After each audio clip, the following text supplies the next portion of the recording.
Good afternoon, everyone, and welcome to today's Women's Leadership Forum with GoToWebinar's LogMeIn and the Ad Club.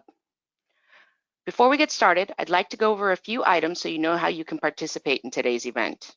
There's two audio options to choose from, computer audio or by dialing in by phone. To switch between the two, you just click in the circle next to your preferred audio option in the audio section of the webinar panel. You do have the opportunity to submit text questions to today's presenters by typing into the questions pane of the control panel. Please send in your questions at any time throughout the presentation, and we'll address them during today's presentation. I'd now like to introduce Vice President of Global Strategy and Creative at LogMeIn, Kathy VarneY. Thanks, Leah, and welcome everyone. Good afternoon, and welcome to the Women's Leadership Forum mentoring session on GoToWebinar. And we are so pleased to be hosting you here at LogMeIn. We've partnered with the Ad Club to crowdsource your great questions into this 45-minute mentoring session. And this was really in an effort to continue the great dialogue that started off earlier in the year at the Women's Leadership Conference event. But as you all know, a great mentoring session starts with an all-star mentoring panel. And I'm so honored and thrilled to be introducing these great women to you today. We're going to start to the far side of me, Kelly Fredrickson, who is president of Boston and New York Mullen-Lowe. We then have Karen Kaplan, who is chairman and chief executive officer at Hill Holliday. And finally, Kiran Smith, who is Chief Executive Officer at Arnold Worldwide. Welcome, ladies. Thank you so much for your time today and your passion and commitment to mentoring all of us today, as well as advancing the careers of women in the workplace. And so for all of you as well out in the audience, I want you all to make the most of this opportunity. Understand, to get these three ladies at the same place, the same time, was no easy feat. And on that note, I want to give a shout out to the Ad Club, Kathy Kiley and her team, to bringing this together and making this happen, because it really is a great opportunity. So make the most of it. Keep those questions coming, because we're going to try to get to all of them. But also understand that these three ladies, they're icons in their industry. They're icons in the Boston business community, and they're really at the top of their career. And so really think about the insights that you want to glean and what you want to get out of this session, because this is truly a unique opportunity. So I think you can tell that I'm excited. So without further ado, let's get started, and I'm going to pass it back to Leah. Thank you, Kathy. All right, everyone. So just a reminder that we're going to begin answering the questions that you've all been submitting. Just continue to submit questions throughout the session if you have them in the control panel. Back to you, Kathy. Okay, great. So we're going to start off with some questions that folks typed into us, and really this was really for the entire panel. So we're going to start with Kelly, but we're going to ask the question and address it to all the ladies here on the panel. So the first question is from a young woman from AMP, and she asked the group, at what point in your career did you know that you were on track, feeling good with the progress that you've made, as well as confident in the direction that you were heading? And again, we'll start with Kelly. At what point? I think there are many points in my career where I felt I was either on or off track. I think that, look, I always knew I wanted to be in advertising. I took a class junior year in college. I fell in love with it, and I knew that that's what I wanted to do. But I didn't know anything about advertising. So I knew I was on track, I think, when I went from being a floater You need to explain that. So I took a job. Floater was somebody that would sit in for the receptionist, or at the time we didn't have voicemail. We didn't have email. That's how old I am. So a floater sat for somebody on vacation, and you had 90 days to find a job. And I wanted to be as close to the creative as I could get without being a creative, because I didn't have a portfolio. And I got a job in the broadcast department, and I knew that I was where I wanted to be. And I've always, my entire career, stayed as close to the creatives as I could. So that's great. So before I answer that, I'm going to vouch for Kelly, because Kelly did that job at Hill Holliday and did a bunch of jobs at Hill Holliday, and everybody knew you were a star. Oh, that's the so day kind. you started floating. Thank you. So I feel like, it's interesting because I've been at Hill Holiday my whole career.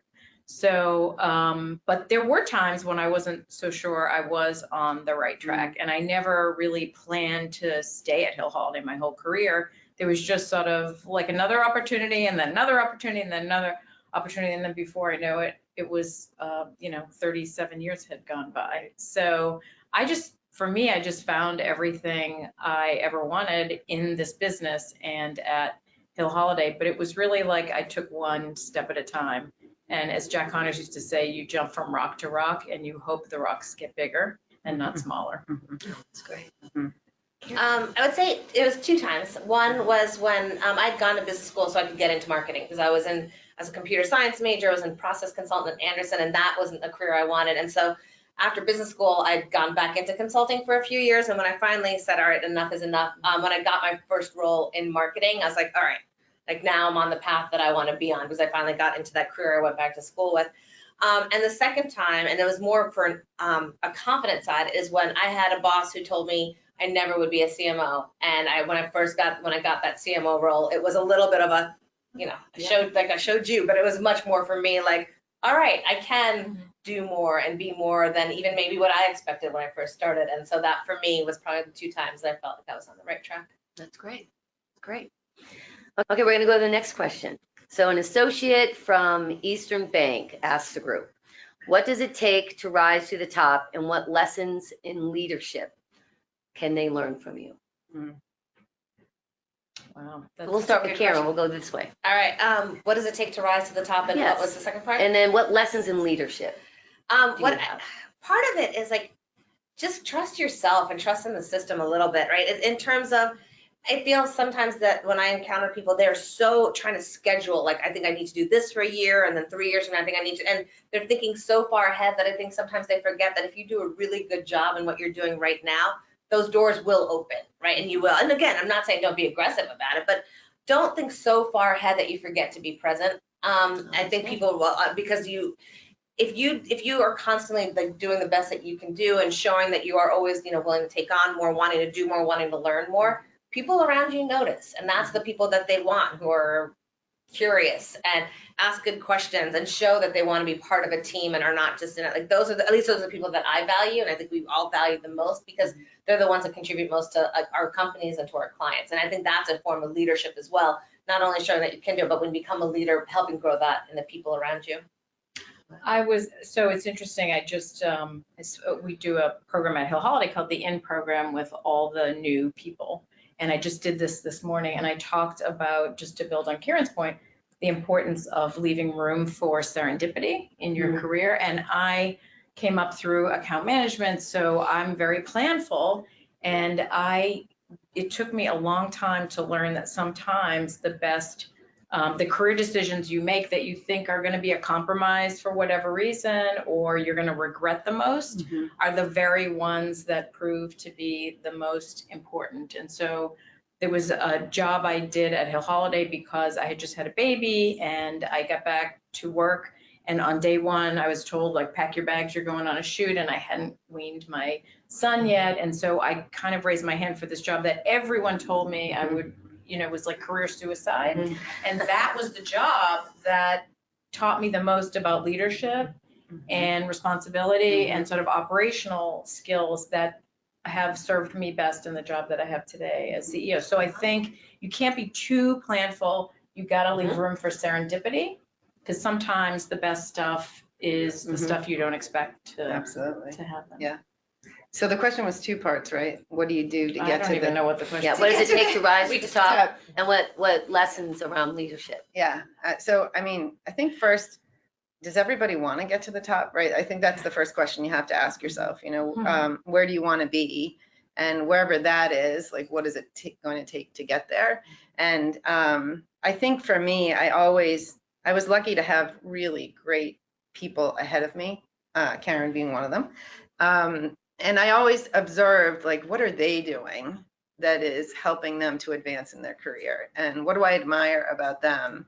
And is that something that I could put on and have that be true to me? And so I think really deciding where you want to be, number one, and then going for it in a way that is true to who you are. But it takes a lot of hard work, right? So I think that's digging into whatever you're doing and doing it to the best of your ability. That's great. I'm gonna do a follow-on question to that. So when you think about that, like in your careers and how you all rose to the top, do you have any regrets? Are there any sacrifices you had to make that you regret? So I'm like a super optimistic person. I have this like pathological thing where I literally forget the bad stuff. And I don't live in a world where you regret. And I literally, the instance I talked about before, I think there's always value to any choice you make. And to be honest, I could have ended up in a different business maybe, or started in a different agency. And I think if you work really hard and you pay attention and you leave yourself open, good things will happen. And I think successful people are going to be successful in whatever environment they sort of end up in. So for me, I mean, there were times when I jokingly say it was like an overnight success. It took me 30 years.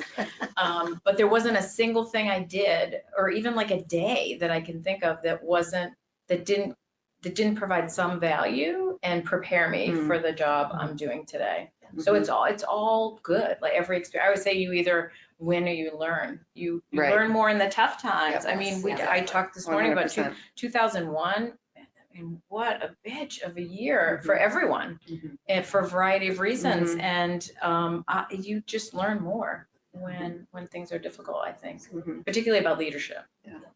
Yeah, I think regret is a hard word because, when I think back to times in my career where I was struggling because I had made what I thought was a bad choice or a wrong choice. If I think about those things now, to your point, I learned the most about how to do things right by doing things wrong. So I don't know that I regret some of the choices that I made. The only thing I regret is that I have forgotten my husband's birthday twice. And that's that's embarrassing. And he's such a good person. He never has, he didn't make me feel badly about it. But in both of those moments in my career, I was like, okay, wait, something is off. I am not focused on the right things, so, but I don't regret any of the career choices that I've made. If he was thoughtful, he would have moved his birthday. Time that was more convenient for his wife. Now his sisters send me texts 5 days. That's awesome. Well, see, you have a system. You need your, you need your sisters, right? I'm with Kiran. I'm an optimist, right? And I feel that things will happen for a reason and will work out. It's not that I'm fatalistic or just like I'm passive in terms of it, but it's if you have a tendency to say, all right, like, so what's the good that came out of it? I'd say the only regret I have, and it's more of a recent one, a few months ago, I was talking to a group of people about my career and how I got here, and I used a term that the people in my company called me out for. They're like, you're not lucky to have gotten where you are. You worked your ass off to get where you are. And they're like, stop saying you're lucky. And I'm like, but I am. They're like, we know you feel lucky. They're like, but you earned your way there. And by saying you're lucky is discounting what you've done to get here and telling other people that it's luck and not capability and drive. And I'm like, all right, fair enough. But that's, so I'd say, like, I wish I chose my words, a couple of times more carefully and thoughtfully, but I learned from it and I speak of it differently. It's great. It's great. A lot of common themes. Okay, so we have an associate from Toby Marketing, and they asked the group, do you have any advice on women staying relevant late in their career? Hello. That was delicately worded. Hello. Exactly. You mean like right now? I mean, I think you just need to stay curious and stay open, and there's not a day that goes by when I don't learn something. And so, and by the way, I think I speak for my sisters here. We're generous with our time around mentorship and sponsorship, and I learn more from mentees, I think, than they sometimes learn from me. So I think you just, every new person you meet, every new experience. I mean, the nice thing about our business is we're meeting new people all the time, whether it's clients or prospective clients, or we're going to events or people we hire. So I think you just have to keep challenging yourself and stay fresh. There's so much I don't know still, Right. that I'm always hungry to learn more. Right, never stop learning. Yeah, I had an argument with my 20-year-old son at the kitchen table one morning 6 months ago, and he said, if that's how you feel, you're going to fail at this job, because most of the people that work for you are my age, they're not your age. And I was like, oh my gosh. So I wrote to this woman at my office and said, hey, I think I need a mentor 30 years my junior. Like, would you be my mentor? And she wrote back, yes, I will. And by the way, you're the third CEO to ask me that, like, this month, Oh my So, God. yeah, no, I'm not a CEO, but so she's my mentor, and she has full license to come in and let me know, you shouldn't use the word lucky, or, you need to be more aware of this, or, hey, when Brett Kavanaugh hearings were going on, you should have sent an email out telling everybody how you felt, So that's how I'm attempting to stay relevant. We'll see if I achieve that.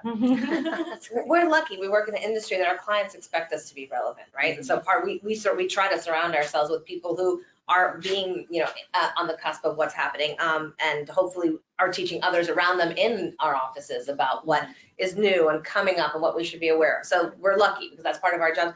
I have a 15-year-old and twin 10-year-olds. They most certainly will keep me up to date on what is the latest, whether I want to know or not. And so that also helps.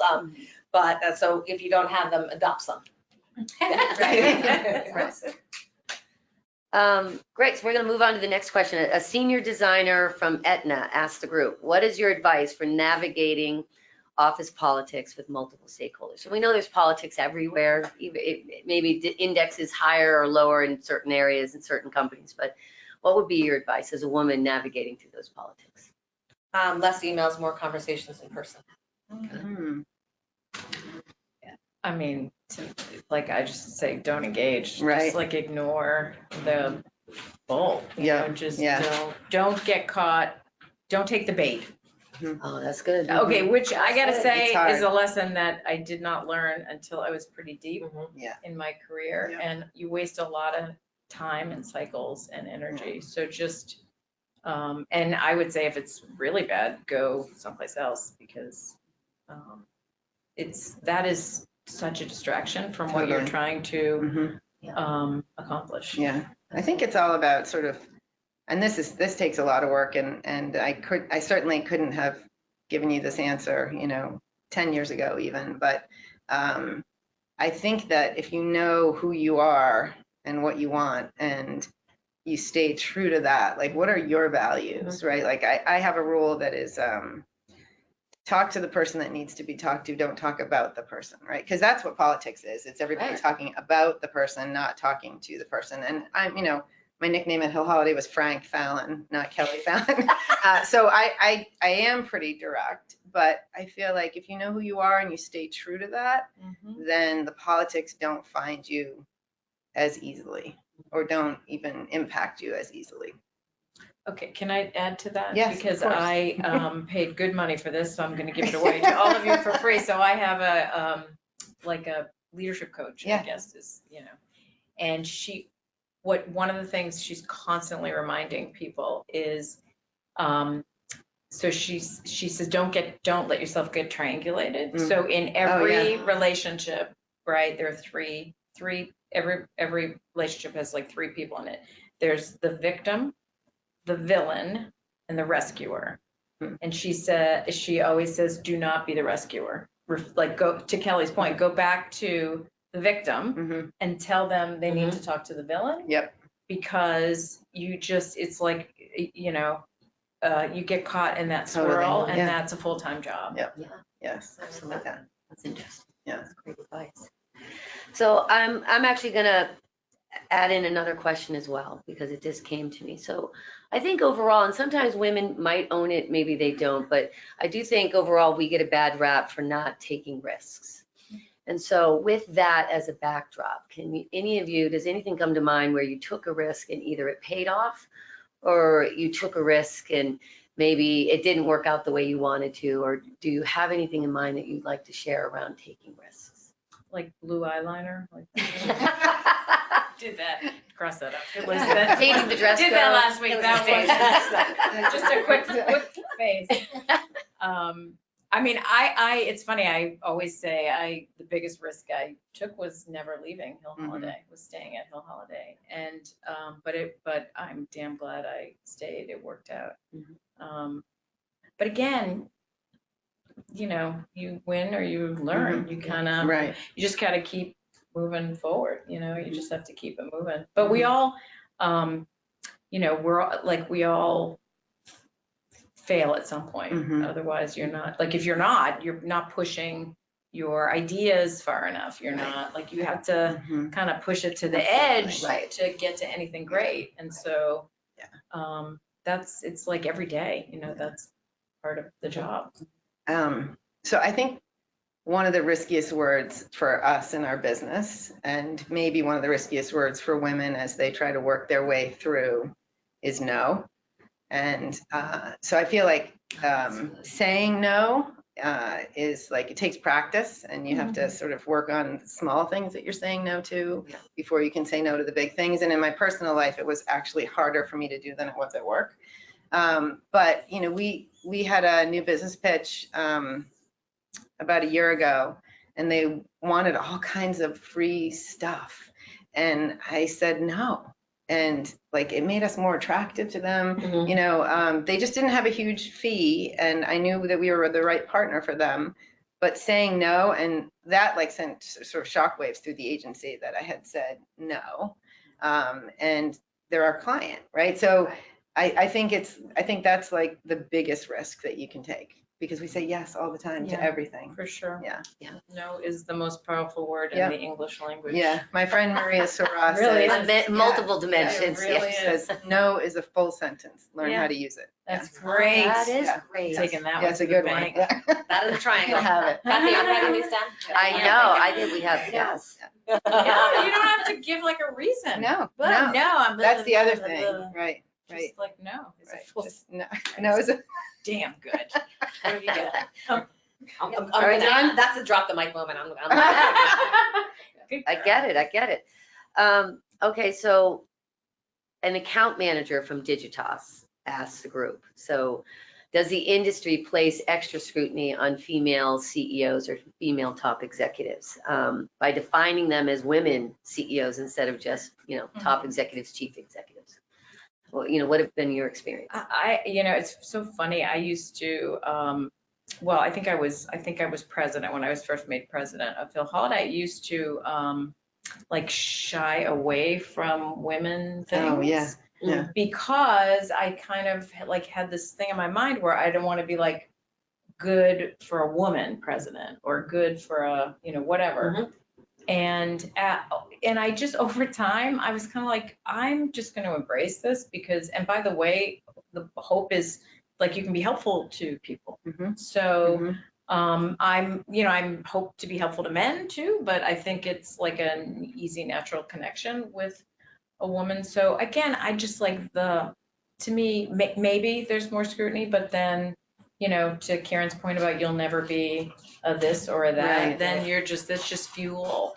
That just kind of like fuels your, Absolutely. and inspires you. Oh, so, absolutely. but to me, that's the kind of stuff that you just like, life is short. You gotta just like ignore that stuff. But like everybody's got a cross to bear, right? I mean, it's better now than it used to be. Like, you know, Kelly started as a floater. I started as a receptionist too, not because like we wanted to, like men started like 4 or 5 level. I said this morning when I did my talk, like, you know, Joan and Peggy and Mad Men didn't start as secretaries because like they wanted to. Right? That's how they started. So it's better now. Does anyone have anything else to add? We're going to go, so we're going to now kind of switch gears a little bit because some of these questions came in to directly one of you. Okay. So we're going to start, Kiran, with you. So when you were recruited in 2018 to take over as the Chief Executive Officer at Arnold, And here they're saying with little to no agency experience. No. Like, did that, so did that, No. did that, was that, what was the point of view of your employees? Did that matter to your employees, to be well-rounded in regard to their career experience? And when you went from the brand marketing side to the agency side, can you kind of just recap what your first, year was like and what that transition was like? Sure. So one thing that is important to know from a history standpoint is I was taking over for an individual who had been there for a very long time and was beloved and and is well respected in the industry. And absolutely, for me as someone I had so much admiration for before I even thought about this job, right? And so knowing that, I had to make a decision in terms of how I was going to approach it. And so she and I, actually it's funny, I was talking about this last night, she and I met, and not for 1 minute did we talk about the business. When she told me about her, I was telling her about me, because I didn't want to go in with tapes. I didn't want to go with preconceived opinions. I didn't want to go with, these are going to be your challenges. I didn't, because at the end of the day, all I was going to do was try to be her or try to fill in her shoes, and I couldn't, not if I was going to be successful, because I could never fill her shoes. And so the first day I came to the office with my broken foot, different story, I basically showed a slide of like, this is who I am, and this is what you expect, which is I'm like, go to my LinkedIn profile to see if you want to know where I'm like, but this is who I am. And I showed pictures of me from my, like when I was born, my prom picture, my college graduation picture. I showed a picture of my family. I'm like, this is who I am.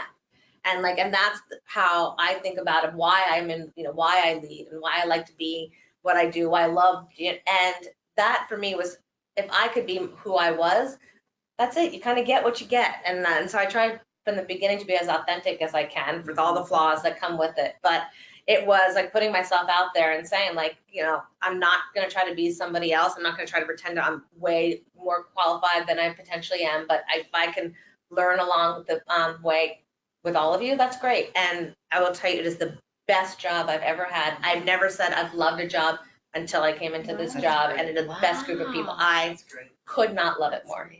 That's amazing. Great. All right, so Karen, we're going to switch gears to you.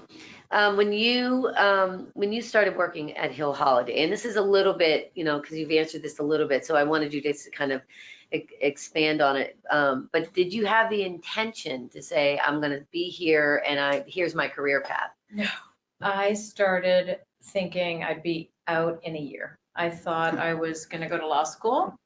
And I was just going to work somewhere, anywhere for 1 year to, till I had earned enough money to begin to pay for it. So I knew nothing about advertising. I'd heard of Hill Holiday, having grown up here. What got me interested was Jack Connors was interviewing receptionist candidates personally, and he had interviewed and rejected 40. And so I wanted to meet him, and I wanted to just see if I get the job because I'm competitive. But that was as far ahead as I was thinking. But I have to say that even so that year as receptionist was like a very important year because I got to study people and I really paid attention. And like Kelly, like you watch people and you're like, I would like to be like that person, or I emulate that person, I admire that, like I could learn from that person. I could see myself doing that. So it was a very pivotal position to actually start in. So it worked out. I was going to say I was lucky, but it worked out. And but I was, and even when I came in for the interview, I was like 20 minutes early, and I sat in the lobby, and there was like a vibe and a buzz, and like I connected with the energy. And even before I had my interview, I thought, this is someplace I could spend some serious time. So I kind of got drawn in early and never thought I'm never going to leave, or I'm going to be even in this business my whole career. Yeah. I went to 4 different undergraduate schools in 4 years. So I was like the last person. I just cracked Kathy Kiley up on the couch over there, which is always my goal. But I graduated on budget and on time. Yeah. So I'm the last person who would have stayed in the same place. But it just kind of worked. Yeah.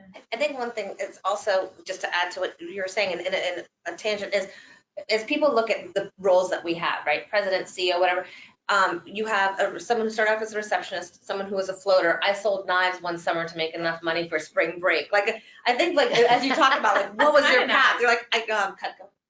I was the #1 seller in the district. Just I'm not. Of course I'm not you were. bragging. I'm just Of course saying. you were. Can we still get knives? Yeah, totally. I can still have a discount. But I think it's important, like, as you talk about how, like, especially for younger people who are looking at it, it's like, we didn't just end up here, right? Like, we've had a variety of experiences throughout our careers that got us to here, and some very unique ones, right? And so one of my favorite questions is, like, what's the job that no one expects you ever had?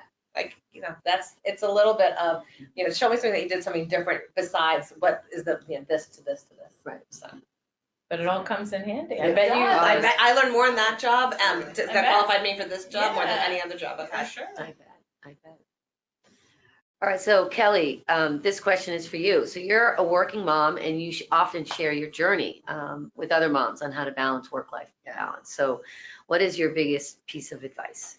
My biggest piece. So two things, I think. One, the first is that you're not alone, right? Like, I've been working for 30 years. I've been a working mom, almost 31. I've been working mom for 26 of them. My son just turned 26 last Friday. But I never did it alone. I had a great daycare. I had, my parents, my family, my sister, 2 amazing nannies, and a really strong group of women friends in my hometown. And so I never felt like I was doing it alone. And I'm there for other people too. So I think the first thing is, first big piece of advice was, who's in your choir? And if you don't have a choir, like, go build one, right? Because they're there for you. Because it's hard to get up and go to work every day. And, there are some days when I think I'm doing it great. And then there are other days when I forget my husband's birthday, right? So I think who's in your choir, that, and then the other piece of advice I would give to anybody with kids is ask them what's important to them. Like, where do they want you to be, right? Because we can't be everywhere. Schools have a knack of scheduling things at 10:45 in the morning, right? Conveniently scheduled for working parents everywhere. Right. And you can't get to all of those things. So, I used to have 4 kids at home. Now they've all kind of grown and flown. I have 1 at home, and, he'll tell me, like, this is where I want you to be. And then, like, I will move mountains to show up at that place, right? And he doesn't need me to be everywhere. So I think those are the 2 things. Yeah, that's great. Yeah. That's great advice. Yeah, I would have never I would have never thought of that. Yeah. And when they're little, they can't tell you what they want. But when they are verbal, you can sit down and you might find out, like, they actually don't want you on the sidelines of every game. Right. Because you're annoying, and they or it's too right. But they want you to come in, and they want you to be the, like, secret reader. Like, that's all they care about is that one time they want you to come to school. So great advice. Ask them. Yeah. So Karen, this question is for you. What are the biggest changes that you've seen in the culture of ad agencies, including obviously Hill Holiday from when you first started? Yeah. I'm so glad you got that one. Yeah. So it's funny. I just, this is something else I talked about this morning. So I'll talk about 2 things. First is when I became CEO 6 years ago, I love Hill Holiday. I love obviously I've never left. I love the culture. I'm a product of the culture. But there was one cultural shift that I really wanted to affect. And that was because we're a performance culture, and, Kelly spent many years at Hill Holiday, we had become it was a little punitive, right? It was it wasn't okay to fail. And I wanted to make it a more forgiving culture because of what I sort of talked about earlier in a company full of, like, independent thinkers and innovative creators. You're not going to get the best. You're not going to get people's best if they don't feel a sense of emotional safety and security. So making it okay to fail was, like, a really important shift. And I think that is probably consistent at every agency. So I think we're kind of at a point where, we iterate our way to great. And I think in the old days it was, and then my second point, which is related, is that it was very much a star system. Mm-hmm. And you could, if people were kind of talent, if the caliber of talent was high enough, they could get away with anything in terms of bad behavior, quite frankly. Right. And that doesn't fly anymore. Mm-hmm. So you have to be collaborative, you have to be open, you have to be able to work with other people, work through other people's, you know, scale your effort. Like you can't, there's no job I can think of in an ad agency where you can like sit in an office and people can like slide the brief under the door at 9 a.m. and you slide the work back at 5. It just doesn't work that way. It can't be results at all costs. You actually, the how matters, how you do the work. Completely. Yeah. And I think that has gotten more and more and more important. And so, and I think that's a really good change because it makes for a much more tolerant environment for different kinds of people. I just talked about, we had a goal that we set 3 years ago that by 2020, half of our new hires would come from outside the industry, which is designed to help us get people literally from outside the industry, different experiences and backgrounds to kind of add some, you know, fresh perspective to our work, but also to help us with racial and ethnic diversity, because there just aren't that many people of color in our business. So to hire somebody from one agency to the other doesn't really help our industry. We need to bring people of color into the industry from other industries. And so we've surpassed that goal already, but we're going to keep pushing at it. But these are people who don't know the rules in an agency. They don't know the secret handshake. And like, by the way, no one used to tell you the secret handshake. Like you had to figure it out for yourself. So I think for me, the culture is in our industry is more welcoming, more tolerant, more forgiving, less punitive, and like you need to be able to work with other people and be like a good person.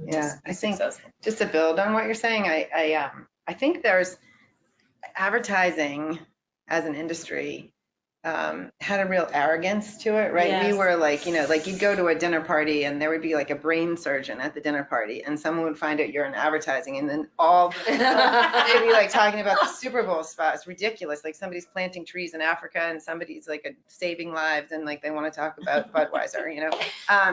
And so as an industry, we had an arrogance, right? We were like the coolest place to be, and we are not anymore. And when people leave Mullen, they're going to Google and they're going, you know, to a platform, they're going to like the next startup, or they're taking risks. And so we have to, as an industry, do exactly what you're talking about. We have to attract and retain that like incredible talent.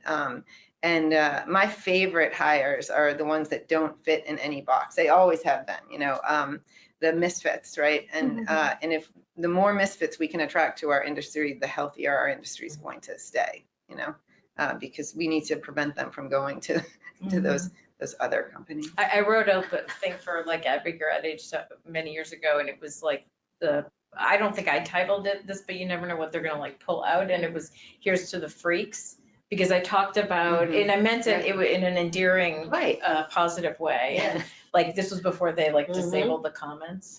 Which whoever did that, great idea. But like 99% were positive, and then there were a couple people who were like, why do you call people freaks? Like I'm misfits. Like it's a good thing. I feel like I'm a misfit, right? Like I never fit into any box. Right. And I think we need more of them. Yeah, that's great. Do you see any difference, like everyone's struggling with like the millennials coming more and more, and now it's the generation even before millennials, because a lot of millennials now are like, you know, in their mid-30s, if you really look at it, right?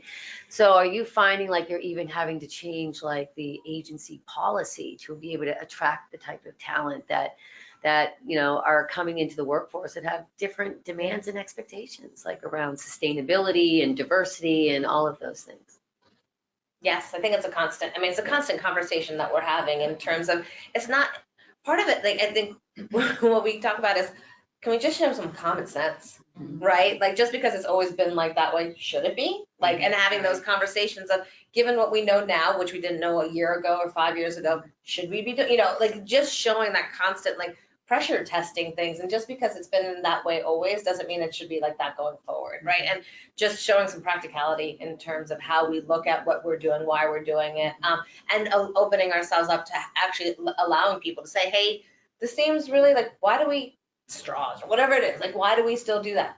It's a great question. And I think if you enabling our folks to ask us those questions and saying like, it's a great point, you're right, versus getting defensive but by the way, not always saying, you're right, let's do that. Like, okay, does that make sense? Should we? Like, what's it good? All of those, I think it requires a much better conversation. We do a ton of surveying people much more frequently. We should do it annually, and it's just not enough. And we did these, what I call town hall meetings a month or so ago. We did 5 throughout the agency because we didn't want a group of people that was like, I think 125 people was the biggest group, because we wanted people to feel comfortable and we wanted to be conversation. But we put an old school physical suggestion box in our agency in Boston, our agency in New York, because people were a little suspect of a digital. They were like, because we said it's totally anonymous, so it was a shirt. Right. So like, okay, so we put it in we stuffed it in like a corner under the stairs, and we got some great suggestions, but we used the suggestions or questions in the suggestion box to start. We literally read every one, and and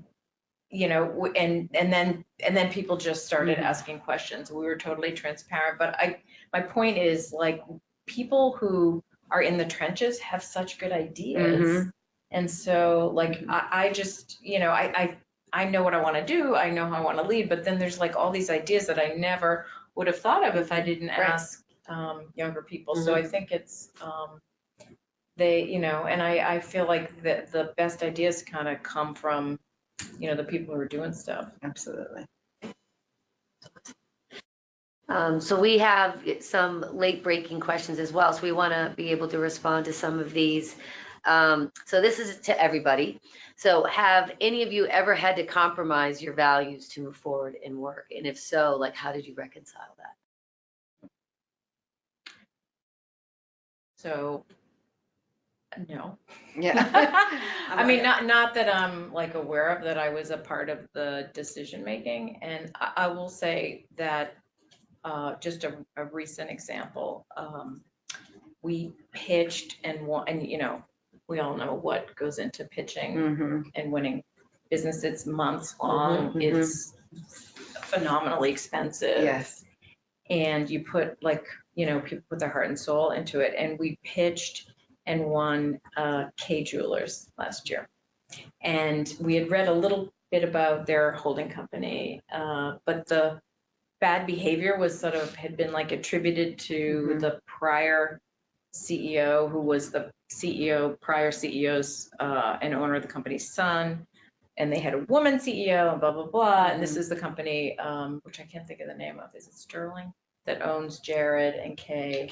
Anyway, so we, they were like, I'll tell you, our people are tough. Like, not everybody is, like, we talked about this a little bit before we went on, but like, not everybody's like super polite and kind in terms of clients, how they treat people. But these people were just not treating people like yelling. Right. Like, no, don't be yelling at people. And so we resigned the business. Yeah. And it wasn't even a year. We did some good work, but it wasn't like to make a decision that is consistent with your values. But like someone once said, sacrifice is only when it costs you something. Yeah. And it cost us, and it wasn't our best year last year. So, so then no sooner, like 2 months later, I don't know if you guys saw, there was a big, a really long form article in the New York Times Magazine on this company. It's well worth reading. It wasn't the kind of behavior that our people were experiencing, but it was like, wow. You probably prevented that. Yeah. Well, I don't know. It just was like it was like a tiny bit of what I read about, but it was enough to be like, you're not going to talk to our people like that. Invalidate the decision. Yeah. We did some work last year for Yes on 3, when the vote was coming.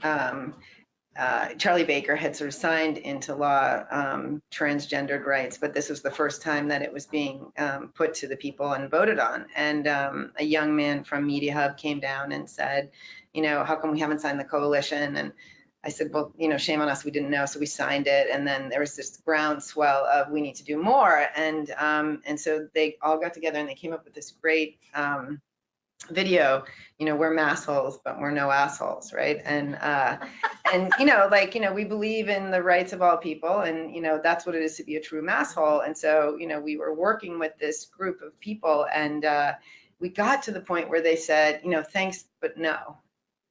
You know, we're good with what we did, and we don't really want your help. And so, as a leader, I was sort of faced with this decision of, wow, like I'm new at the company. I've been here since April. It's now September, October. And I said I wanted to do this. I gave them sort of the funds and the permission. And so we're going to go do it now, right? Even though we didn't have the support of the organization. And I had to say, like, you know, we are standing on the right side of history. If this vote doesn't pass, they're going to march across the country, because if they can do it in Massachusetts, they can do it anywhere. And so as a leader, I said, like, we're going to do it anyway, guys, let's do it, you know? And I knew it was okay to do it, because that's who I am as a person, and that's who I want to be as a leader. And I don't have a portfolio. All I have is my word, right? Right. So I think that I can't remember a time that I compromised my values. But I think it's just knowing, I go back to that, know who you are, Yep. and make every decision based on that. It's great. It's a great compass. We have time for one last question. What? What about that question my mother sent in? I know. I will say there was a question coming in asking all of you, was there something behind you all wearing white, which I think we were all like joking about before the session. It was very intentional. So You guys are channeling each other. it was, so I've been in this role since July, and someone had asked me about like how, I think it was an ad club question, like how have you felt, you know, it's you're an outsider coming from the outside, have you felt like, I'm like, I felt the complete opposite coming into this industry, right? And so we've, a few times over the past few months, people have tried to pit us against one another, right? Mullen versus Hill versus Arnold. And we keep looking at each other like, why? Like, I don't understand. Like, we are so much stronger together than we are separate and against one another, because at the end of the day, we are all very competitive, because you can see that we wouldn't be in the position. But we also know that we are by being friends and having a mutual respect for one another and showing that to the people who work for us, we are much better off across all, just personally and professionally. And so when we were talking about it, we talk on a regular basis outside of this forum and outside of events, we actually do like chit chat over text and everything.